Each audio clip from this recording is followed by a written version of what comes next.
right, guys, this is Crazy Kev here, and I'm here with UFC fighter Jared Gordon. Jared, how we doing? I'm doing well, man. How are you? Doing good, doing good. And Jared, man, you got a fight coming up in June. Talk to us a little bit more about that matchup you got coming up. Yep, June 22nd, Saudi Arabia versus Nasrat Hakparast. Should be a good one, I think. Think the fans will enjoy it. Kind of feel like maybe I'm fighting like in his home territory, quote unquote. A little home field advantage, being that we're in the Middle East and he's Afghani and trains in Morocco, I think. So, kind of going into enemy territory, which is fine. I've done it a few times. So, but I think it's a great fight for the fans. I think he's a great fighter too, but I just think I'm a better fighter. Yeah, no, 100%. This is definitely going to be a fun matchup. And with you mentioning you're fighting in home turf, I mean, obviously, you fought Paddy Pimblett. The judges were kind of a little off in that fight. Are you a little worried at all with the judges going into this matchup as well, too? Honestly, I don't know, man. Hopefully that's not the case. I don't even want to think about it. I'm planning on going for the finish, so the judges won't have to worry about that fight. Yeah, well, good, man. I hope everything goes in your favor in that sense. And with that being said, man, obviously you mentioned a little bit before the interview you're in Dubai and everything like that. How's Dubai and what are you doing over there? So obviously Dubai's in the Middle East, fighting in Saudi Arabia. The time difference from here back home is 8 hours, so that jet lag, man, is no joke. Just fight week, they fly you in on Tuesday. It's just not enough time to recover from that long of a time change, especially when you're training, you're in a calorie deficit, you're trying to recover. It's just literally impossible to make up for lost time. And I was here with Bilal when he fought Sean Brady, and he came 5 weeks early. I got here 5 weeks early. And when he fought Sean, the whole time in the corner, I was sitting front row, I could hear Khabib screaming, "He's jet lagged. He's tired. He's jet lagged." Literally screaming he's jet lagged. And it's true, man. I've been here for like 11 days now, and I'm still all messed up. Like last night, I fell asleep early, so I was exhausted. And then I woke up at 3 a.m. and I was up all night. So I'm still catching up with time. And Bilal said he didn't start feeling good for like 3 weeks when he was here last time. And I was with him last time for 3 weeks, and I still didn't even come close to like getting on a normal sleep schedule. So you need like ample time. 2 weeks, not enough. 10 days, not enough. I fought here in Abu Dhabi during Fight Island, and they got us here 10 days before. I didn't sleep at all. Like, maybe like a couple hours here, a couple hours there, but like no solid 8 hours at all. And I felt terrible. I was cutting weight in a calorie deficit, trying to lose weight, training. It was terrible. Luckily I won, but I felt terrible in the fight. I felt weak. It was like not great circumstances. So I've learned from, the past, and that's it, man. Yeah, no, it definitely makes sense. And hopefully, the jet lag can, kind of get adjusted to soon. And you were mentioning a little bit about Fight Island, and, talk to us a little bit more about that experience, kind of going through all that. Oh, man, that was crazy. Right in the middle of COVID, they had us fly to Vegas, get tested, quarantine. 2 days later, get on a plane, fly to Fight Island. So I get to Vegas, I test negative, get on the plane with everyone. It's me, all the fighters that are fighting that week. Well, they had 3 fight nights in 1 week. It was like Saturday, Wednesday, Saturday. So it was me, all the guys that were on my card, and all the guys that were on the following Saturday's card also, I believe. And all of the UFC staff. Megan Levy, Laura Sanko, all the production guys, Cutman, Bisping, Matt Serra, Dana White, whoever else, I remember being on the plane, taking a picture with the stewardess. She was like, "Oh, will you take a picture with us?" And it was me, Bisping, Matt Serra, Dana White, and like the pilot and the stewardess. And I was arm in arm with Dana, taking a pic. And so whatever, flight goes great. They flew us first class. It was awesome. We land, get tested. It was insane. And then we have to wait until the results come back. I fall asleep. I wake up the next morning to a phone call from a Houston number that I didn't have stored on my phone. I answer, and it's Mick Maynard. And he's like, "Hey, mate, how you doing?" And I'm like, "Hey, sorry, you woke me up." He's like, "Oh, I got some bad news." I'm like, "What?" And he's like, "You're tested positive." And I'm like, "What?" Oh my God. I just fucking tested negative. He's like, "Yeah, so they're gonna come to your room and retest you. It could be a false positive, but probably not. You're probably not fighting." And I'm like, "What? Fucking serious?" I flew to Vegas. I was there for 2 days. I flew to Fight Island, Abu Dhabi, 15-hour flight. Actually, 17-hour flight because it was coming from Vegas. So I'm like, holy shit. And then I started realizing, I'm like, oh, fuck, I took that picture with Dana and me, Bisping, and Sarah posted it. Yeah. On social media. I'm arm in arm with Dana, and I just tested positive for COVID. So in my head, I'm like, holy shit. I just ruined all of Fight Island. Wow. Like, I'm ruined the whole event. So I'm like, so when I arrived in my room at the hotel, I was greeted to like a plate that had like an octagon on it. Okay. And like a bunch of macaroons, cookies, croissants, all this crazy. And it said like, "Welcome to Fight Island." And it had like UFC logo on it. It was really cool. Yeah. So I'm like, oh, fuck it. I started eating everything. Cookies, croissants, macaroons. And then I get on the phone with my wife. I'm like, "You're not going to fucking believe it. I tested positive." I'm on the phone with my mom and shit. And they're like, "Jared, it could be a false positive. You shouldn't, like, you got to train still, you got to keep going." And I'm like, "Yeah, I guess you're right." So the only room that we had was like a balcony. Yeah. So like I had a jump rope with me. I was shadowboxing. I was wearing like a sauna suit. I'm on the balcony. It's 110 degrees. So I'm sweating my ass off. And now I got to wait. So I think I had to wait 2 days to find out the results. It sucked, bro. I'm in my room quarantined. Everyone that like tested negative was allowed out of their rooms. They couldn't like leave the vicinity, but at least they were allowed into the hotel, Right. So I'm like, fuck, like this is fuck. So I'm there for like 4 days in the room, bro. That's horrible. And finally, Mick calls me. He's like, "Good news, mate. You're tested negative, but you got to get tested again." Oh. Just to like, make sure. I'm like, "Are you fucking serious?" So I'm like, "All right, well, that's good news." Like I tested negative, and I like had a feeling like that something was weird with it. So I'm like, "Oh fuck!" Like I just ate all those cookies and croissants. So I started working out more, and I'm fighting out. This fight was at 45. Right.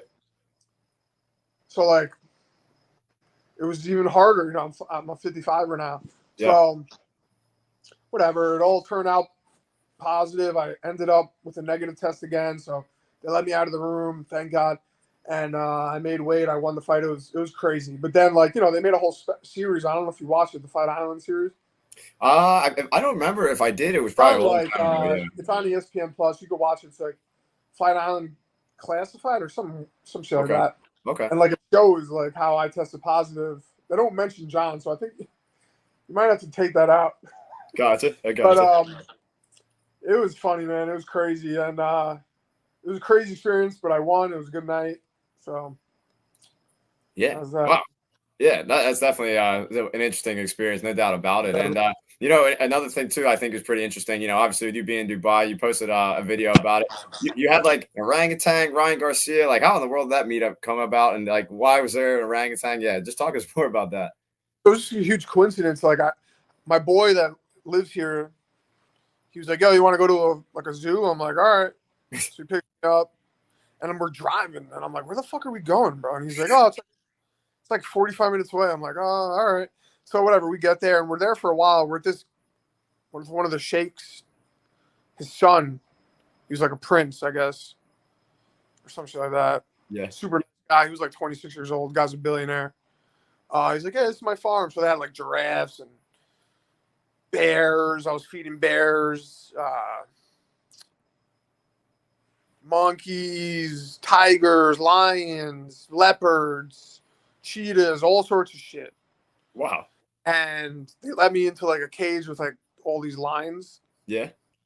Like, That's insane. you know, adolescent lions, but they were still huge. Oh yeah, I bet. And I'm like, this is kind of crazy. Like there was 5 of them. If they wanted to fuck me up, they would have easily killed me, you know? Oh yeah. But, you know, I think maybe they might be like drugged, you know? Okay. Because they were very docile. Like just sitting there looking at me like spaced out. It looked like they were on like Xanax or something. Or like Valium or some shit. And I have a lot of experience with drugs, so kind of like feel like they were definitely drugged. Anyways, they were like, oh, let's go play with the tiger. I'm like, oh, cool. Sure. So they like bring this tiger out, and I'm like, that's a fucking big tiger. Like it was still like a baby or cub bait or puppy, whatever you want to call it. Yeah. Like a young tiger, and they let me into like this enclosure with him, and they were like, yeah, lay down with him. And I'm like, lay down? I'm like, what do you mean lay down with him? The thing is fucking huge. Like I'm on camera. First of all, the adult lion tigers were like 5 times the size of this one, like humongous, like Oh wow, like 600-pound animals, you know. Oh, this one, God. like, I think they said it was like 200 pounds, so still big but long, like, and the limbs and like, you know, I'm like petting it, and I didn't post everything, but I posted that one video, and you know, I was like scratching it behind the ear, and he was kind of like, it seemed like he was enjoying it. Yeah. And then he just like turned over and like went to like snatch me, and, like jumped up, and like his claws came out because they grabbed my shirt. They ripped my. I realized when I got home, I have holes in the back of my shirt. Oh wow. And I'm like, oh fuck, it was like a nice shirt. And I was like, damn, like if I had no shirt on, that would have fucked me up. And I'm like, all right, that's enough. Like I got away with that one. Like I don't need to like test the waters anymore. You know, I got a fight coming up. Oh So, yeah, I hear you. So then like they're like, oh, we're getting his name was Abubu. It was a girl, orangutan. She was 13. And so like small, they're like, hey, she's gonna be enormous. And I'm like, oh really? She's 13. Like how old is she gonna get? And they were like, she could live till like she's 50. I'm like, holy shit, dude. Yeah. And crazy. And like she was like small, like she was short, you know? But when she grabbed my hand, like we were holding hands, it felt like she could just take me and throw me. Oh jeez. Like No, that's sure. how like heavy and dense she felt, you know? Yeah. Like you could tell if she wanted to like fuck me up, she would have. Oh yeah. But she was super nice and cute and just like docile and just chilling. We were walking around. We sat. She had grabbed me, like made me sit down with her. She was like holding on to me. She wouldn't let go, and I couldn't really break the grip because she was so strong. And it was super cool, man. And then like we were there for a while, and I'm like walking with the monkey, and we walked back to like this scene. It looked like a movie scene. And we're like, oh, it's Ryan Garcia. So it was just coincidence that he was there. Wow. And then like, so Ryan had the orangutan in the G-Wagon with him, and he was playing music, and she was like eating grapes. It's like the weirdest thing I've seen. And she gets out of the G-Wagon with Ryan, and like, I'm like, yo, you took my girl, bro. I was talking to Ryan, and he was like, nah, bro, she likes me. And then she like walked over to me and grabbed my hand. I'm like, see, bro? And then she grabbed his hand, and I was like, oh, I'm Jared, by the way. And he was like, oh, what's up, man, Ryan? I'm like, and then I had the shirt on, the Young LA shirt, and he's like, oh, Young LA, because he's sponsored by them also. Okay. And I'm like, yeah, young LA. And that was it. We like sat down with her. I didn't post that, but we like sat down, me, her, and Ryan, and like everyone was just filming. It was just a big coincidence. I didn't know he was going to be there, but it That's was insane. cool. Pretty weird. I felt like I was in like I was on drugs in a movie or something, but I was. It was just strange. It was super strange. Yeah, no, like I said, I saw that video like you posted. I was like, what Yeah, is going people were on? like, Yeah. "What the fuck is this?" It's definitely And yeah, like it's definitely right we were collab. holding a orangutan's hand, and like I hadn't even met him, Ryan, yet. You know. Oh, that's So even people wild. were Wow. so people were like, "How are you guys holding hands with an orangutan and you didn't even know each other yet?" And I was like, "Yes, I don't know. It was just happened. It was the way it happened." Yeah, that's that's Cool ridiculous. experience. Cool experience, though. Yeah, yeah, no, it definitely seems like it, man. And another story I think was interesting. I believe it involved you, and you mentioned Bilal Muhammad and everything. Bilal Muhammad, I believe he played a prank on Paul Felder, and I believe you were a part of it as well too. Yeah, Can you yeah. I talk a was there. little more about that one? It was me, my boy Ibrahim, who's like a local here in Yeah, Dubai or Abu Dhabi. He lives in Abu Dhabi, and so he's got the whole uh, what is it called, Candora on the clothes, and he's yeah, got yeah, like his head wrapped up, and Bilal's like, "Yo, we should tell Paul that he's a prince, and we'll introduce him as a prince, and I'll tell him like, yo, you gotta kiss his hand." So like we walk into Paul's room, and he's like, "Oh, hey," like, and he was like, "Hey, this is Prince," whatever he said, or whatever. I forget the exact terminology he used. And he's like, "Oh, hey, how are you?" And he goes, and Bilal's like, "No." And Paul's like, "Are you serious?" And then he like went to do it, and he's like, "Nah, bro." Ibrahim, who was like very, very Americanized, like speaks perfect English, like sounds like he's like from Britain or something. And he was like, and it was hysterical. That always goes viral like every few months. yeah, yeah. No, Yeah, that's definitely a hilarious one, man. yeah, And it's pretty.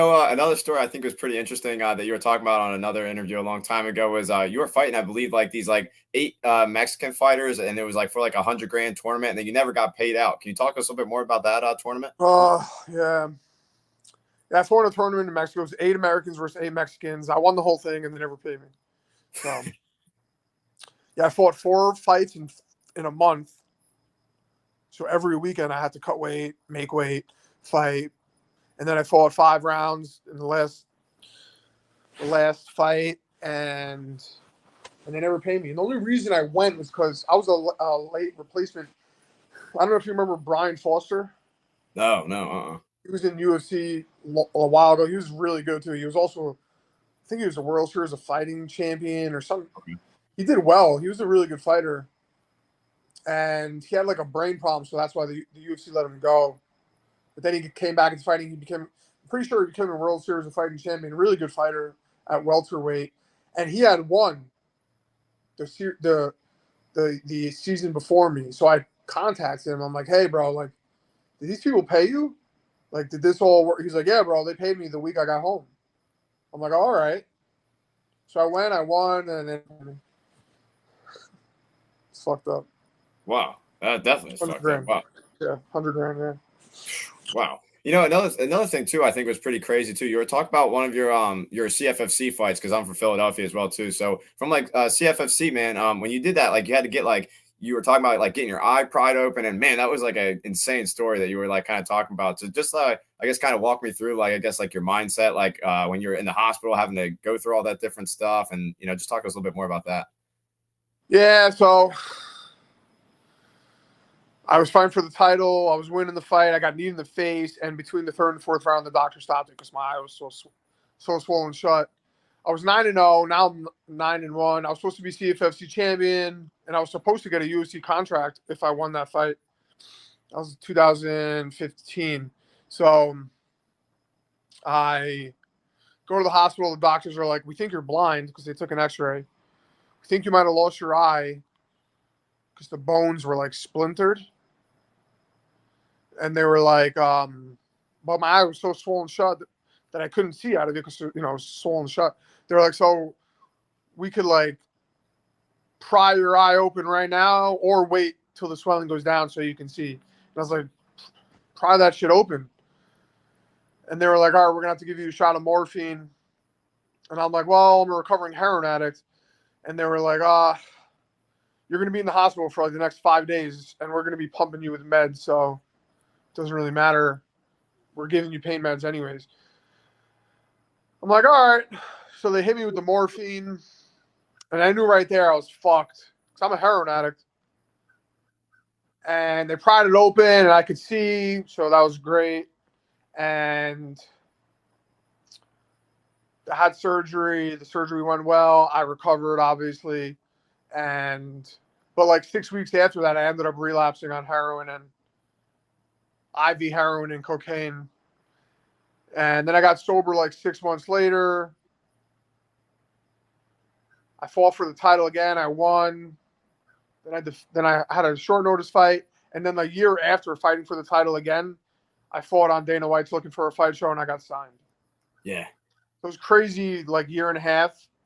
I went really, really, really, really like hard with the drugs. Like I was shooting a lot of cocaine for days on end, like for months on end. And I just went crazy. I ended up overdosing. So I ended up in rehab for like the fucking, I don't know, 12th or 13th time. And finally got sober. I've been sober now for like, today's the 27th. Yeah, it is. For 8 years and 5 months today, I'm sober. Wow, congratulations, man. No, that's definitely awesome news. And I guess another thing I want to ask you too, because I've actually trained with him a couple of times, done a couple of seminars with me. Andre Petrosky, he's mentioned a couple of times that like he's you're a big inspiration to him. And with that being said, what's maybe the best advice you could give to maybe like somebody that's trying to get over an addiction, kind of like how you were? Doesn't matter how far gone you think you are. There's always light. If you're alive, there's light at the end of the tunnel. There's always a way out. You just have to hand it over. Well, for me, I had to hand it over to God, believe in a power greater than myself. I have to do a bunch of work, obviously, on myself, but I was able to, I did it, the whole thing, IV drug use, crack, heroin, coke, meth, homeless shelters, panhandling, nowhere to live, nothing to eat, no money, on the street, jails. I got arrested 8 times because of my addiction. I was facing 25 to life. Multiple overdoses, close calls with death, and spending the rest of my life in prison. And I only attribute being around to a power greater than myself, who I call Jesus. It only makes sense. A lot of my friends are dead. Multiple friends from my childhood and as I got older have, passed away or have been killed or, died because of drugs and alcohol. And I'm still here for some reason. And now I'm in the UFC. So obviously someone was guiding me. I dodged like a million bullets and have like 10, like a cat, multiple, and then even in sobriety, a lot of close calls, bad things happen, tragedies, deaths, like suicidal thoughts, all sorts of crazy shit. And, it's a little hard work and faith. I was able to get through it all. And here I am. Yeah, no, definitely, man. No, like I said, you're definitely inspiration to a lot of fighters out there and just like people in general. So I definitely respect what you're doing. And I do remember too, I believe like at one point, I don't know if this is still something you're doing. I'm sure it is, but I remember like you were always open to having like people reach out to you in case they needed somebody to talk to or help kind of get over it. So I definitely kind of respect that as well too, that you were willing to do that for people behind the scenes. So yeah, man, keep doing your thing. And yeah, congratulations on it being 8 years and 5 months today, man. Thank you, bro. Yeah, man, no problem. And with that being said, one thing I always like to ask everybody I bring on the show is I'm a Taekwondo instructor. I've been teaching for 6 years and I've been training for 19 years. So martial arts is my life. I just kind of love what I do. And with that being said, what advice do you give to all those guys that come on into my gym to keep on getting better and better every single day? Consistency, and obviously work hard. But if you're consistent, then that means you're probably a hard worker. But like, there's going to be a lot of ups and downs in this game, no matter what. Fighting in general is not a stable thing in any sense of the word. Yeah. You could be on a fucking 10-fight winning streak and then your world can crash. We've seen it happen with multiple people. Oh yeah. So just be consistent, work hard, evolve, learn new things. Don't be a know-it-all. Be humble and be a good person. And normally, from what I've seen in my own experience, good things tend to happen. Yeah, no doubt, man. And I guess one other thing I want to ask you too is, I'm actually dealing with a torn labrum myself, and I know you mentioned, when you were fighting in that like the Mexican tournament we mentioned, you tore your labrum as well too. Kind of what was like surgery like, and what was kind of the recovery like after you got that done? I've had 6 surgeries, and that was the worst recovery I've ever had. Not to like make you feel bad, but I tore my right labrum, had surgery. The recovery sucks, but I got better, and it's like it never happened. As long as you do your PT consistently and keep doing it, don't rush back into training too early. You'll be fine. Especially now, the doctors are so good. Oh yeah. The PTs are so good. But I also tore my other labrum, my left one, partially, and I had pain, weakness, and I got a PRP shot. One PRP shot. It's like it never happened. Fucking healed completely. That was like 4 years ago. I've never felt any problems in that shoulder since. So.